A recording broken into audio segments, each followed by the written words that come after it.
이거 오버워치용으로 사도 돼요? 이걸로 배틀그라운드 해도 돼요? 라고 하시는 분들, 어떤 분이 사야 할지, 또 어떨 때 활용도를 기대할 수 있는지. 여러분 안녕하세요, 레블입니다. 레뇽! 오늘은 또 무엇을 리뷰해볼 거냐?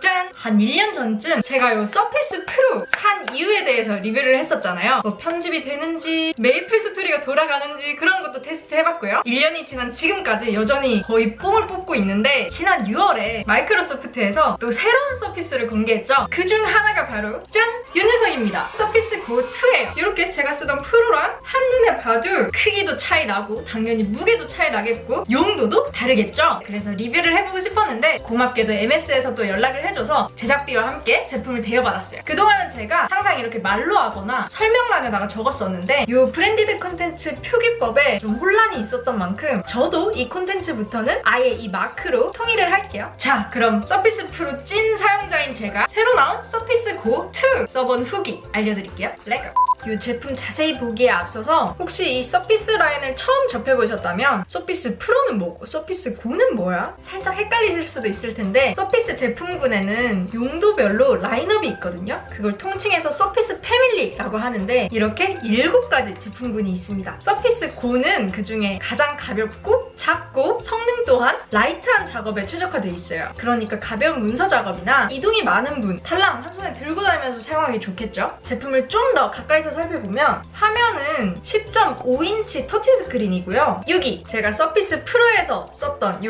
서피스 펜 기억하시죠? 서피스 고에서도 똑같이 사용할 수 있습니다. 펜으로 필기가 가능하고요. 사실 제가 서피스 프로를 살 때 노트북이 아니라 서피스를 선택하게 된 결정적인 이유가 이 펜이었어요. 대학교 다닐 당시였기 때문에 PDF 파일이나 파워포인트 파일에 필기하는 게 필요했거든요. 회사를 다니고 있는 지금도 뭐 공문 같은 거 받으면 인쇄나 스캔하는 과정 필요 없이 바로 그냥 파일에다가 서명해서 보내면 끝! 여전히 잘 쓰고 있습니다. 자, 그 다음은 킥 스탠드예요. 얘는 신기하게 스탠드가 케이스나 별도로 뭔가를 사서 부착을 해야 되는 게 아니라 제품 자체에 있습니다. 각도도 자유롭게 조절이 되고요. 특히 펜으로 필기할 때는 최대 각도로 눕혀서 쓰면 완전 편편하게 눕혀놓는 것보다 조금 더 편안한 자세로 쓸 수 있어요. 킥 스탠드가 또 좋은 점은 넷플릭스 볼 때 꿀입니다. 케이스 따로 안 껴도 그냥 스탠드 이렇게 펼쳐서 침대 누워가지고 배 위에다가 이렇게 놓고 딱 기대서 보면. 자, 그 다음 킥스탠드 본 김에 후면을 살펴보면 카메라가 있어요. 그래서 저 같은 경우에는 필기 앱으로 원노트를 사용하는데 학교 다닐 때 원노트에서 필기를 하다가 교수님이 칠판에 뭔가 중요한 내용을 적으신다 하면은 이걸 그냥 이대로 들어가지고 사진을 찍어서 그런 원노트에 바로 넣을 수 있거든요. 거기서 그 사진 위에 필기를 덧한다든가 아니면 교양책 같은 경우에는 서적 뒷부분에 뭐 단원 마무리 이런 게 있었는데 거기서 시험 문제를 내시는 교수님이 계셔서 또 저는 깨끗하게 쓰고 중고로 팔았었거든요. 그래서 서피스가 없을 때는 연필로 이렇게 살짝 표시하다가 서피스를 산 이후에는 이 고 아니고 프로요. 이걸로 그대로 문제집을 찍어서 그 이미지 위에다가 풀고 채점하고 했습니다. 그렇게 써도 굉장히 좋더라고요. 이제는 이 카메라를 꼭 사진뿐만이 아니라 더 많이 쓸 일이 생겼죠. 아무래도 원격 회의나 화상 미팅이 점점 많아지는 만큼 재택근무하면서 마이크로소프트 팀즈 가지고 화상 회의 많이 하는데 그때 여기 카메라가 아예 내장이 돼 있으니까 별도로 웹캠이 필요 없어요. 후면뿐만 아니라 이 전면에도 카메라가 있고 마이크까지 내장이 되어 있습니다. 거기에다가 펜까지 있죠. 스탠드 안에 있죠. 키보드까지 있죠. 이거 하나만 있으면 외부 장비 아무것도 없어도 온라인 강의나 온라인 미팅이나 온라인상 커뮤니케이션을 원활하게 할 수 있어요. 올인원이라고 볼 수 있겠죠. 제가 선택한 이유기도 하고요. 이 타입 커버가 이것도 가볍고 그리고 얇습니다. 처음에 봤을 때는 이렇게 얇아서 타이핑이 너무 얕지 않을까? 이런 우려가 있었는데 사실 이 커버에 대한 만족도가 높아요. 이렇게 얇은데도 불구하고 터치패드를 누르는 느낌이나 키보드를 치는 느낌이 괜찮습니다. 걱정했던 것만큼 얕지 않고 탄력 있게 통통 튀어요. 누르는 느낌이 분명해서 키감도 느낄 수 있을 정도고요. 태블릿이었다가 노트북처럼 딱 쓸 수 있게 바꿔주는 투인원으로 만들어주는 그런 액세서리죠. 자, 그 다음에는 스펙! 서피스 고 2잖아요, 얘는. 전적인 서피스 고에 비해서 이 PC의 머리에 해당하는 CPU는 8세대 인텔 코어 M3가 들어갔어요. 그럼 전적인 서피스 고와의 성능 차이는 수치적으로만 표현을 하면 한 64% 정도 향상됐다고 보고 있어요. 더 빨라졌다는. 와, 그러면 막 오버워치 같은 거 하고 배틀그라운드 같은 거 하고 그래도 돼요? 라고 물으신다면 그 얘기는 뒤에서 조금 더 자세하게 말씀드릴게요.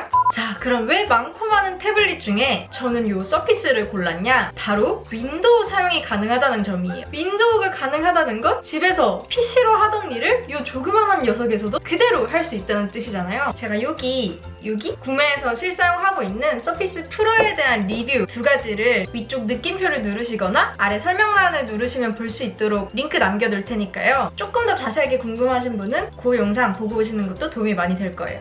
자, 그 다음 배터리는 제가 실사용했을 때 출퇴근하는 시간이 합치면 하루에 한 3시간에서 3시간 30분 정도거든요. 진짜 길죠? 근데 충전 없이 사용했을 때 한 약 3일 정도 사용을 했어요. 그러니까 시간으로 따지면 한 대략 10시간 정도죠. 화면 밝기는 한 60% 정도로 해놓고 사용을 했고 유튜브 보거나 넷플릭스 보거나 PPT 만들거나 워드 작업하거나 PDF로 필기하거나 그런 작업들을 했을 때의 결과예요. 실제 MS에서 서피스 고 2를 소개할 때도 최대 10시간 정도로 사용이 가능하다라고 소개를 하고 있는데 제가 실사용했을 때도 얼추 비슷했어요. 물론 화면 밝기나 어떤 작업을 하시는지 그런 사용 환경에 따라서 달라질 수 있으니까 참고 정도로 하시면 좋겠죠. 사실 충전기도 한 손에 쏙 들어올 정도로 가벼워서 배터리 때문에 불편했던 적은 없었습니다. 그 다음 이 서피스 고 2의 또 한 가지 특징이 있는데요. 바로 유심을 사용할 수가 있습니다. 그러니까 와이파이뿐만 아니라 스마트폰처럼 LTE 요금제를 쓸 수가 있는 거예요. 와이파이 안 되는 공간에서도. 그 점도 참고해보시고 자! 그러면 주요 기능들은 살펴본 것 같고 서피스 프로를 사용하던 제가 서피스 고 2를 써보고 가장 매력있다고 느꼈던 부분은 뭐냐? 첫 번째도 두 번째도 무게입니다. 너무 가벼워요. 이게 544g이거든요. 저는 무거운 전자기기 정말 버거워하잖아요. 그만큼 이 한 손으로도 거뜬한 무게가 저한테는 정말 큰 매력이었어요. 크기도 그렇고요. 제가 계속 지하철 얘기했는데 사실 그 출퇴근 통근 시간에 사람 빡빡하게 끼인 상태에서 노트북을 꺼내서 펼치기가 되게 눈치 보여요. 프로도 굉장히 작음에도 딱 무릎 사이즈 수준인데도 좀 눈치가 보였거든요. 그런데 요 서피스 고 2는 무릎 안으로 들어옵니다. 되도록이면 지하철에서 안 하는 게 좋긴 하겠지만 정말 급한 일이 있어서 어쩔 수 없이 꺼내야 될 때 가방에서도 이렇게 여유있게 쏙 넣었다가 쏙 빼서 양 옆에 주변에 전혀 피 끼치지 않고 딱 내 무릎 안에서 쓸 수 있으니까 그게 매력적이더라고요. 자, 그렇다면 아까 그 질문 레올님 그러면 이거 오버워치용으로 사도 돼요? 이걸로 배틀그라운드 해도 돼요? 라고 하시는 분들 용도에 맞지 않습니다. 아까 제가 처음에 보여드렸던 서피스 패밀리 있죠? 나눠져 있는 이유가 있어요. 서피스 프로는 조금 더 무게가 나가고 큰 대신 노트북 사양에 가깝습니다. 그래서 실제로 서피스 프로로는 영상 편집도 하고 있고요. 그리고 또 영상 보셨겠지만 이걸로 메이플도 가능했고 하지만 이 서피스 고 2는 무게도 크기도 더 가벼운 만큼 용도도 더 가벼운 데 맞춰져 있어요. 아까 말씀드렸던 워드 같은 문서 작업, 넷플릭스나 유튜브 보는 멀티미디어 감상 혹은 이 펜으로 필기하거나 카메라와 마이크 써서 온라인 강의 참여하고 화상회의 참여할 때 그럴 때 적합한 기기입니다. 특히 그런 작업을 이동하면서 쓰고 싶은 분들께요. 그래서 제가 방금 언급한 목적을 위해서 제품을 구매하실 분이라면 서피스 고 2를 추천하고요. 조금 더 노트북 같은 사양을 원하신다면 이 서피스 프로를 선택하시는 게 좋겠죠. 서피스 프로도 서피스 프로 7이라는 새 라인업이 나왔거든요. 또 서피스 프로는 조금 더 큰 화면인 12.3인치고 774g 정도 돼요. 나는 아니야. 이런 태블릿류보다 완전 노트북으로 가고 싶어 하시는 분들은 이 패밀리 라인업 중에서 서피스 랩탑을 선택하시면 됩니다. 랩탑은 서피스 고 2나 서피스 프로 7보다 더 큰 화면인 13.5인치 혹은 15인치 둘 중에 선택을 하실 수가 있고요. 더 크죠? 무게는 한 1.25kg 정도인데 아무래도 랩탑인 만큼 키감이 더 좋겠죠? 그래서 노트북군을 찾고 계신 분께는 서피스 랩탑 3 고려해보시는 게 좋을 것 같아요. 자, 여러분 오늘 이렇게 서피스 고 2를 제가 쓰고 있는 서피스 프로와 곁들여서 리뷰해봤는데요. 윈도우 태블릿 고민하시는 분께 도움이 됐으면 좋겠고 서피스를 구매할 거긴 한데 뭘 사야 될지 모르겠어 하시는 분들께도 조금 더 만족스러운 구매를 하실 수 있는 영상이 됐으면 좋겠어요. 자, 그럼 우리는 다음 영상에서 또 만나요. See you! 안녕!